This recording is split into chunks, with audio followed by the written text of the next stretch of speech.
था। एंड वहीं अगर हम नेस्डेक को भी देखते तो उसमें भी आपको गिरावट थी। तो मार्केट लेवल पर अगर हम देखें, ओवरऑल मार्केट लेवल पर तो कुछ भी एज सच अच्छा दिखाई दे नहीं रहा।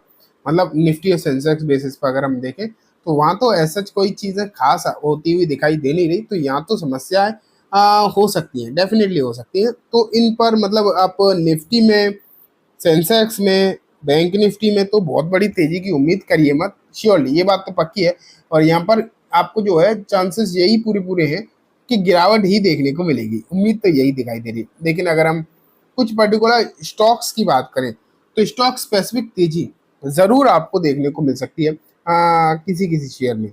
अब वो कौन कौन से शेयर्स हो सकते हैं, उनके पीछे क्या कारण हो सकते हैं, तो चलो देखते हैं हम। तो दोस्तों सबसे पहले जो शेयर निकल कर आता है उसका नाम है कोटक महिंद्रा बैंक। अगर कोटक महिंद्रा बैंक को देखो देखो अब बाकी में तो समस्या है ही, बाकी ओवरऑल अगर हम देखें तो दिक्कत है ही। लेकिन अगर कोटक महिंद्रा बैंक को देखा जाए तो इसके जो रिजल्ट आए हैं, नंबर जो इसके निकल कर आए हैं, वो श्योरली अच्छे नंबर्स जो हैं देखने को मिल रहे हैं। अब नंबर क्या है वो अगर मैं आपको बताने की कोशिश करूं तो प्रॉफिट आई है 7448 करोड़ की, ठीक है। अगर हम पिछला क्वार्टर देखें पर्टिकुलरली 5337 करोड़ का प्रॉफिट पिछले क्वार्टर में था। And same quarter last year मतलब ईयर ऑन ईयर बेसिस पर देखें तो 4150 करोड़ का प्रॉफिट था। तो ओवरऑल अगर हम देखेंगे तो चाहे तो आप इसे सालाना बेसिस पर देख लो या फिर आप इसे देख लो मतलब क्वार्टर एंड क्वार्टर बेसिस पर, नंबर जो है बेस्ट आए हैं, बहुत अच्छे नंबर जो है देखने को मिले हैं।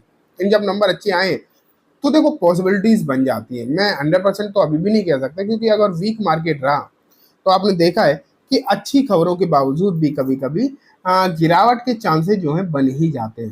तो हालचाल कुछ ऐसे हैं, आप कह सकते हैं कि अभी की जो सिचुएशन है वो कोटक महिंद्रा बैंक में तो अच्छी है, लेकिन अगर मार्केट को इसने थोड़ा सा इग्नोर कर दिया तो यहाँ पर एक अच्छी तेजी जो है आपको देखने को मिल सकती है, ठीक है।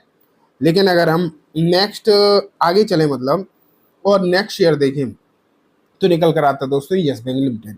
अब यस बैंक में इसके जो है नंबर यस बैंक में भी आए हैं पर मतलब और नंबर जो हैं अच्छे आए हैं, लगभग लगभग 40% से ज़्यादा की ग्रोथ आपको यहाँ भी प्रॉफिट में नज़र आई है। और जब इसकी भी जो प्रॉफिट है 501 करोड़ के आसपास की यहाँ भी आपको जो है प्रॉफिट देखने को मिली है। तो चांसेस दोस्तों यहाँ भी पूरी पूरी तरीके से बनकर आते हैं कि एक अच्छी तेजी देखने को मिले। बस मैंने आपको यही बता दिया है क्लियरली कि क्या है पर्टिकुलर कंडीशन। कंडीशन दोस्तों बस यही है कि मार्केट का प्रभाव थोड़ा सा स्टॉक्स पर कम पड़े, और कम पड़ा तो तेजी यहाँ जरूर होगी। तो चलो ये तो दो स्टॉक हो गए पर्टिकुलरली। अब मैं आपको लेकर चलता हूँ तीसरे स्टॉक के ऊपर। एंड तीसरा जो स्टॉक है वो भी एक बैंकिंग शेयर ही है पर्टिकुलरली। नंबर तो इसके भी अच्छे हैं लेकिन बहुत ज़्यादा अच्छे नहीं कहे जा सकते। नाम है आरबीएल बैंक।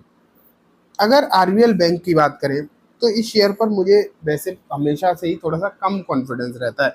कोई खास मतलब मुझे इस पर कॉन्फिडेंस देखने को मिलता नहीं है। लेकिन नंबर ठीक ठाक आए हैं, 20-22% की ग्रोथ आई प्रॉफिट में। तो इस पर नज़र रखी जा सकती है, शायद तेजी हो जाए, लेकिन 100% नहीं कह सकते क्योंकि बहुत ज़्यादा अच्छे नंबर नहीं, कोटक वगैरह जैसे नहीं है, ठीक है। आगे अगर हम चलें इन नेक्स्ट शेयर के ऊपर चल कर देखें तो नाम आता है जेके लक्ष्मी सीमेंट।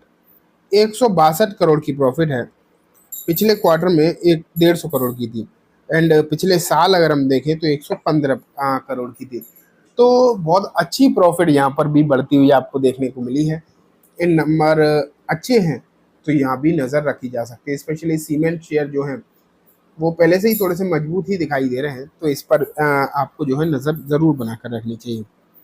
लेकिन दोस्तों नेक्स्ट जो शेयर है ना वो एक सॉफ्टवेयर कंपनी है। रिजल्ट आप खुद डिसाइड करना कैसे हैं, अच्छे हैं खराब है। मैं आपको बताता हूँ, 15 करोड़ का प्रॉफिट आया है। पिछले क्वार्टर में ये प्रॉफिट 30 करोड़ का था, मतलब आधा हो गया यहाँ से, ठीक है। बहुत खराब दिख रहा है। लेकिन यहाँ तो पिछले सेम मतलब पिछले साल सेम क्वार्टर में सिर्फ 5 करोड़ ही था, तो यहाँ से तो 3 गुना हो गया। अगर देखें तो 3x हो गई प्रॉफिट सालाना बेसिस पर, क्वार्टरली बेसिस पर आधी हो गई। तो अगर यहाँ तो थोड़ा सा कंफ्यूजन वाला हाल है, गिरावट हुई तो वो भी बहुत तेजी से हो सकती है। अगर तेजी हुई तो भी बहुत तेजी से हो सकती है, क्योंकि प्रॉफिट सालाना बेसिस पर 3 गुना हुआ। तो आप देख कर चलना, उम्मीद अच्छे की लगाकर चली जा सकती है, लेकिन एग्जैक्टली क्या होगा ये तो हम कल ही डिसाइड करेंगे, कल ही देखेंगे तभी मालूम पड़ेगा। लेकिन हाँ, उम्मीद जो है थोड़ी सी अच्छी की रखकर चली जा सकती है। तो ये तो दोस्तों को शेयर हो गए जिनमें तेजी के जो चांसेस हैं वो काफ़ी ज़्यादा नज़र आ रहे हैं।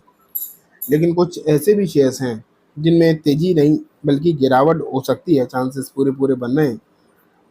उसका नाम है विप्रो लिमिटेड। विप्रो अगर हम देखें तो इसका जो एडीआर है, विप्रो का एडीआर 11 साढ़े 11% डाउन था पिछले ट्रेडिंग सेशन में। एंड जब 11.5% की डाउन साइड आपको विप्रो के एडीआर में देखने को मिली है, तो दिक्कत यहाँ भी होगी। कल भारतीय मार्केट जब ओपन होंगे तो ये काउंटर आपको प्रॉब्लम दिखा सकता है।